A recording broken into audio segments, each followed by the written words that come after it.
Batho Pele is a term which directly means people first. In the context of the South African government, this term serves as a framework which underpins public service improvement. The framework comprises of 8 principles that serve as the foundation for improving service delivery in the South African government. Subscribe now, and let's briefly explore these 8 Batho Pele principles that guide service delivery in the South African public sector. Before we continue, please note that this video is a concise version of our previous video on this topic.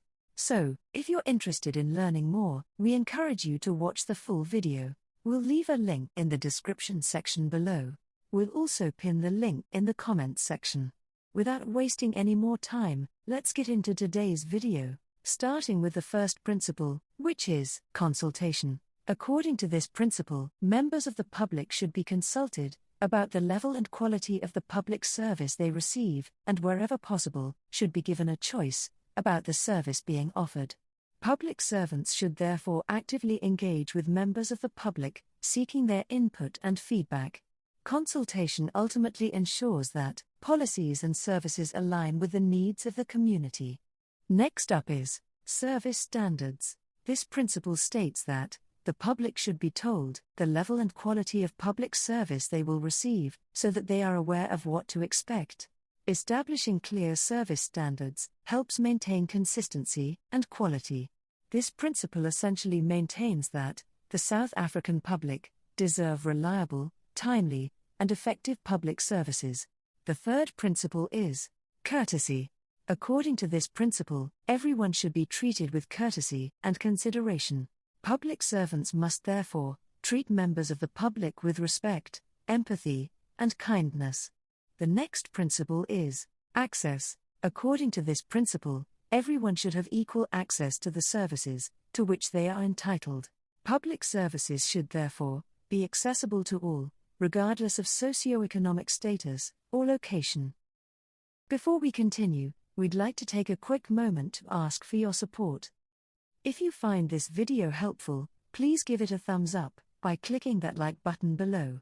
And if you haven't already, consider subscribing to our channel. By subscribing, you'll never miss out on our latest content. Remember, hitting that subscribe button is free, and it shows us that you appreciate what we do. Let's now continue with our video by looking at the 5th principle, which is information. We can all agree that information is crucial. Everyone dealing with the government should therefore expect to receive accurate and relevant information about the public services they are entitled to receive. Public officials must then communicate openly about government services, its processes, and any entitled rights. The next principle is in 2 folds, which is openness and transparency. According to this principle, the public should always be told how government departments and public institutions are run, how much they cost, and who is in charge. It should be stated that transparency extends beyond information sharing. Public institutions should therefore be open to scrutiny, allowing the public and other affected parties to hold them accountable. The number 7 principle is redress. This basically means that if the promised standard of service is not delivered, the affected party should be offered an apology, a full explanation, and a speedy and effective remedy. When a complaint is made, the affected party should receive a sympathetic and positive response. The last principle we'll discuss is value for money. Under this principle, public servants should strive for cost-effective solutions. Efficient use of public resources benefits both the general public and the government. The public service deserve value for money, and wasteful practices should therefore be minimized. This means that all efforts within government should ensure that public services are provided in an economical and efficient manner. In summary, these principles emphasize putting people first, fostering accountability, and improving service delivery. By adhering to these principles, government officials are encouraged to contribute to a better South Africa by delivering exceptional service to everyone who receives such service.